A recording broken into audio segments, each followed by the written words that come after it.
Hi everyone, welcome back to my YouTube channel. Friends, आपके अपने ही चैनल लर्न अलाउड एजुकेशन पर स्वागत है। तो फ्रेंड्स, आज हम बात करेंगे क्लास 8 हिस्ट्री, जो कि चैप्टर 2 है, फ्रॉम टेरेडी टू टेरिटरी। और गाइस, हमने पार्ट 3 तक तो कंप्लीट कर लिया है, लेकिन हम आज पार्ट 4 इस वीडियो में बात करेंगे। पार्ट 4 के बारे में बात करेंगे इस वीडियो में, ओके। और गाइस, पार्ट 3 में हमने क्या पढ़ा था, थोड़ी सी रिकैप कर लेते हैं। वो ब्रिटेन की जो क्वीन एलिजाबेथ वन थी, तो ब्रिटेन की ईस्ट इंडिया कंपनी ने चार्टर ले लिया था, परमिशन ले लिया था, किससे? क्वीन एलिजाबेथ वन से, है ना, जो कि ब्रिटेन की रानी थी। तो उससे जो परमिशन लिया कि ब्रिटेन से सिर्फ भारत ईस्ट इंडिया कंपनी ही जाएगा ट्रेडिंग के लिए, ना कि और भी कोई इंग्लिश ट्रेडिंग कंपनी ब्रिटेन की, है ना। तो डेट इज की ब्रिटेन से कोई भी इंग्लिश ट्रेडिंग कंपनी भारत नहीं जाएगा, सिर्फ ईस्ट इंडिया कंपनी ही भारत जाएगा ट्रेडिंग के लिए, है ना, व्यापार के मकसद से, ओके। एंड गाइस, तो इससे क्या फेस करना पड़ता था कि अदर यूरोपियन पावर्स वाले जो थे, दैट इज की अदर कंट्री यूरोपियन पावर्स वाले जो थे, तो उससे कंपटीशन फेस करना पड़ता था ट्रेडिंग में, है ना।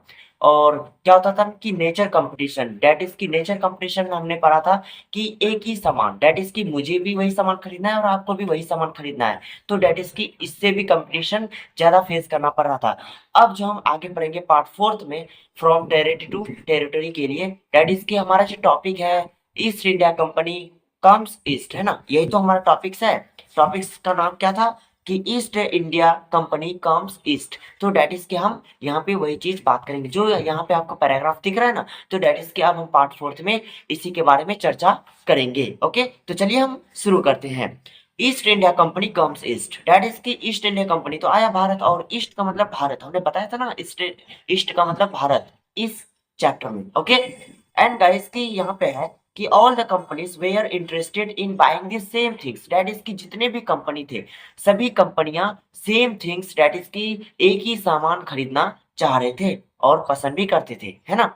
तो डेट इज की, तो जब सेम थिंग्स खरीदेगा तो क्या हो जाएगा? सेम थिंग्स क्या क्या खरीदते थे? कॉटन हो गया, सिल्क हो गया, क्लोव्स हो गया, है ना, कार्डमोन हो गया, उसके बाद सिनामोन, एक्सेट्रा इट इज, है ना। दैट इज की यही सब आपके जो प्रोडक्ट दिख रहे हैं ना, तो यही सब चीज वो खरीदते, मतलब खरीदना चाह रहे थे। दैट इज की सेम बाइंग थिंग्स अगर सभी कंपनियां खरीदेगी तो क्या हो जाएगा? सोचो ना, कंपटीशन नहीं बढ़ जाएगा, कंपटीशन बढ़ेगा। तो इसलिए यहाँ पे लिखा है कि कंपटीशन फेस करना पड़ता था। और सोचो, कंपटीशन जब फेस करना पड़ेगा तो क्या करेगा? दैट इज की अब क्या करेगा? डिमांड, ये जो है ना, डिमांड प्राइस प्रॉफिट्स, ये बहुत ही मोस्ट इंपॉर्टेंट है, वीवीआई है, इसलिए पूरे ध्यान से इसे समझने की कोशिश कीजिए, ओके। तो सुनिए, डिमांड क्या कर जाएगा, मतलब डिमांड बढ़ा दिया जाएगा। ये सामान अगर एक ही सामान के, डैट इज की मुझे भी बिस्किट चाहिए और वही बिस्किट चाहिए जो मैं खरीदना चाह रहा हूँ, और आपको भी वही बिस्किट चाहिए, तो क्या करेगा? तो डैट इज की डिमांड बढ़ जाएगा ना उसका, बिकॉज यहाँ पे मैं और आप हैं, लेकिन वहां पे बहुत सारी कंपनियां हैं, है ना, जो कि सेम थिंग्स खरीदना चाह रहे हैं। तो क्या करेगा? क्या करेगा? डिमांड बढ़ा देगा, है ना। और डिमांड जब बढ़ जाएगा तो प्राइस भी तो बढ़ जाएगा, प्राइस भी बढ़ेगा। तो प्राइस जो बढ़ जाएगा तो कंपनी वाले को क्या हो जाएगा? कम प्रॉफिट्स ऑफ कंपनी को क्या हो जाएगा? लॉस हो जाएगा, डेट इसकी डिक्रीज, है ना। तो यही तो हम बात कर रहे हैं, इसलिए यहाँ पे ये सिंबल जो दिए है ना, तीर का इंक्रीज वाला, प्राइस का भी इंक्रीज, उसके बाद आपका प्रॉफिट्स ऑफ द कंपनी का डिक्रीज वाला, है ना। तो डेट इसकी यहाँ पे और एक एग्जाम्पल दे रहे हैं आप। फॉर एग्जाम्पल कि मैंने 10 रुपया का पहले आपको सामान देता था, है ना। तो डेट इज की पहले सब चीज ठीक ठाक चल रहा था और प्राइस भी अच्छे, डेट इज की 10 ही लगाते थे। पहले डिमांड कम था, पहले डिमांड कम था और प्राइस भी 10 ही था, और जो प्रॉफिट होता था तो आपको भी 5 3 4 7 रुपया प्रॉफिट हो जाता था। लेकिन ऐसा हुआ ना कि पूरे कंपनी वाले सेम थिंग्स खरीदना चाह रहे हैं, तो इंडिया वाले क्या करेंगे? डेट इज की इंडिया ही तो आ रहे हैं खरीदने के लिए, तो डेट इज की क्या कर देंगे? डिमांड बढ़ा दिया जाएगा, प्राइस भी बढ़ जाएगा, तो कंपनी को क्या हो जाएगा? इस तरह से प्रॉफिट होना कम हो जाएगा। क्या क्लियरिटी हुआ? क्लियर हो गया होगा, है ना।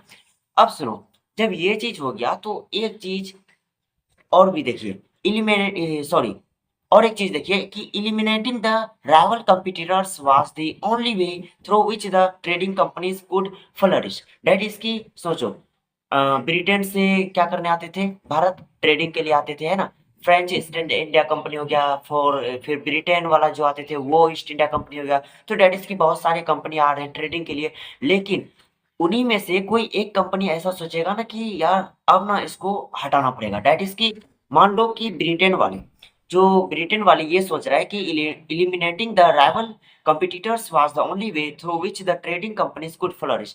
डेट इज की उन्हीं में से एक कंपनी, डेट इज की ब्रिटेन वाले जो ईस्ट इंडिया कंपनी है ना, तो डेट इज क्या वो ये सोच रहा होगा, ब्रिटेन वाले यही सोच रहा है कि यार अब जो ये सब कंपनी आ रहे हैं ना, कि फ्रेंच ईस्ट इंडिया कंपनी, बहुत सारी कंपनी आ रहे हैं ना, तो ये सबको हटा दिया जाए, फ्लोरिश कर दिया जाए, इलिमिनेट कर दिया जाए, हटा दिया जाए, है ना। तो इससे क्या होगा कि ज्यादा मतलब मुनाफा कमा पाएगा वो ईस्ट इंडिया कंपनी जो ब्रिटेन वाले ने लाया है ना, उन्हीं की वजह से तो आया था ना।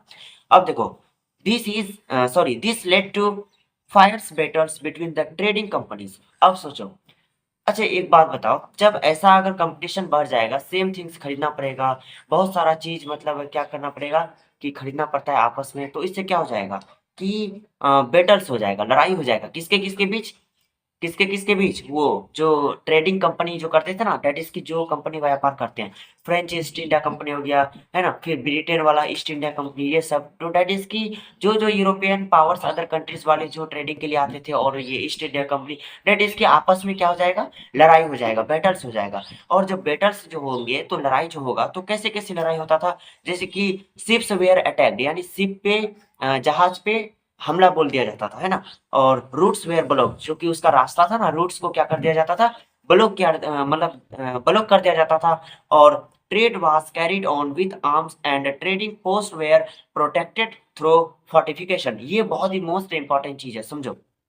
यहाँ पे बोल रहा है कि trade was carried on with arms. यहाँ पे बोल रहा है कि व्यापार के लिए हमें, डेट इज की अगर हम ट्रेडिंग करेंगे तो इसके लिए हमें पैसों की जरूरत है ना, लेकिन यहाँ पे बोल रहा है विथ आर्म्स, अगर आपके पास हथियार है, आपके पास आर्मी है, सोल्जर्स है, तभी आप ट्रेडिंग कर सकते हो। वाकई में ना, अगर सोल्जर्स रहेंगे, आर्मी रहेंगे, हथियार रहेगा, तभी तो वो क्या करेगा कि अपने गुड्स को, सामान को बचा पाएगा हमले से, है ना। देखो ना, अगर आर्मी, सोल्जर्स और हथियार नहीं रहेगा तो क्या करेगा, उसके शिप पे अटैक करके सब तहस नहस कर देगा ना गुड्स को। तो इसलिए यहाँ पे बोला है कि विथ आर्म्स, है ना। तो डेट इज की आपको सोल्जर्स की, आर्मी की, हथियार की जरूरत पड़ती है। तो डेट इज की सोचो, ट्रेडिंग के लिए पैसों की जरूरत पड़ती है ना, लेकिन उस समय ट्रेडिंग के लिए आर्मी की, सोल्जर की एंड हथियार की जरूरत ज्यादा थी। बिकॉज देखो ना, शिप पे अटैक कर देते थे डायरेक्ट, है ना, लो, ना रहेगा बांस ना बजेगी बांसुरी, तो डैड इसकी ना ही सामान रहेगा, तो क्या आप व्यापार करोगे। तो डैड इसकी इस तरह से होता था। और यहाँ पे जो बोला ना कि post were protected through fortification, fortification क्या होता है समझा रहा हूँ। मान लो इंडिया में, है ना, जैसे कि ब्रिटेन वाले आते थे क्या करने के लिए, सामान जैसे मतलब बेचने आते थे या खरीदने आते थे ना, तो डेट इज की आप सोचो ना, उसका कहीं तो अड्डा रहेगा ना, डेट इज की कहीं तो उसका पोस्ट रहेगा, कहीं पे उसका गोदाम वगैरह होता है ना। तो डेट इज की इंडिया में वो कहाँ पे आते थे ब्रिटेन वाले, याद है, बंगाल में आते थे ना। तो बंगाल में जो आएंगे तो वहां पे जो शिप्स को जो रोकेंगे, तो डेट इज की वहां पे उसका कुछ ना कुछ मतलब एक क्या रहेगा, डेट इज की कहीं ना कहीं सामान रखने की जगह भी तो होगी।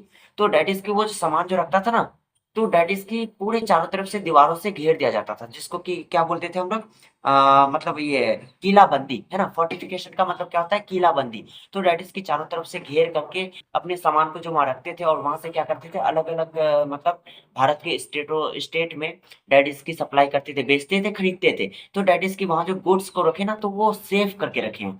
तो अब किलाबंदी, डेट इज की चारों तरफ से बाउंड्री, है ना। तो डेट इज की उसकी सामान क्या है वहां पे, सुरक्षित है। हाँ, फोर्टिफिकेशन का मतलब ये होता है कि डेट इज की सामान जहाँ पे रखा ना, तो डेट इज की पूरे तरीके से चारों तरफ से घेर करके रखा है, तब तो फोर्टिफिकेशन है। और समझो, फोर्टिफिकेशन से इफेक्ट पड़ता था किसको, but this fortification created conflict with local rulers. अब लोकल रूलर्स को कैसे मतलब कॉन्फ्लिक्ट पड़ता था, डेट इसकी कैसे मतलब बाधाएं आती थी, दिक्कतें आती थी। सोचो ना, मान लो ब्रिटेन क्या करने आया, व्यापार करने आया, ठीक है, यहाँ तक तो सही है। लेकिन लेकिन अगर वहां पे बंगाल में, अगर वहां पे फोर्टिफिकेशन कर देगा, डेट इज की चारों तरफ से किलाबंदी करके, बाउंड्री घेर करके, अपना पोस्ट, डेट इज के अपना गुड्स को पोस्ट में वहां पे फोर्टिफिकेशन में रखेगा, अपना गोदाम में रखेगा, और किलाबंदी, डेट इज की बाउंड्री घेर रहा है ना, तो बाउंड्री जो घेर रहा है, तो क्या वहां पे जो बंगाल के लोग के जो वहां रहते थे, तो डेट इज क्या क्या वो लोग को परेशानी नहीं होगी, बंगाल के लोगों को होगी। अरे यार, ऊपर से आप तो व्यापार करने तो आ ही रहे हो, ठीक है, यहाँ तक तो सही है, समझ आया। लेकिन आप मतलब बंगाल में तो आए, भारत में आए, बंगाल भारत में ही है, ठीक। तो वहां आए और ऊपर से आप क्या कर रहे हो कि बाउंड्री घेर रहे हो, बाउंड्री बाउंड्री घेर करके गोदाम बना करके अपने गुड्स को वहां पे प्रोटेक्टेड कर रहे हो, बड़ी अच्छे तरीके से मतलब रख रहे हो, सेफ रख रहे हो। तो क्या उतना जमीन उसका मतलब गया ना, तो गया तो क्या हो जाएगा, डेट इज की रूलर्स को दिक्कतें होगी, होगी ना, होगी। अच्छा फ्रेंड्स, और एक बात, जैसे कि ये फोर्टिफिकेशन को आपको अच्छे तरीके से समझाते हैं, डेट इज की लोकल रूलर्स को कॉन्फ्लिक्ट मतलब दिक्कतें कैसे कैसे आती थी। मान लो ना, जैसे कि किलाबंदी जैसे बना है, बाउंड्री बना दिया, ठीक है। अब मान लो मैं कोई कॉलोनी में रहता हूँ, सोसाइटी में रहता हूँ, अब वहां पे कोई सब्जी बेचने वाला है, ठीक है।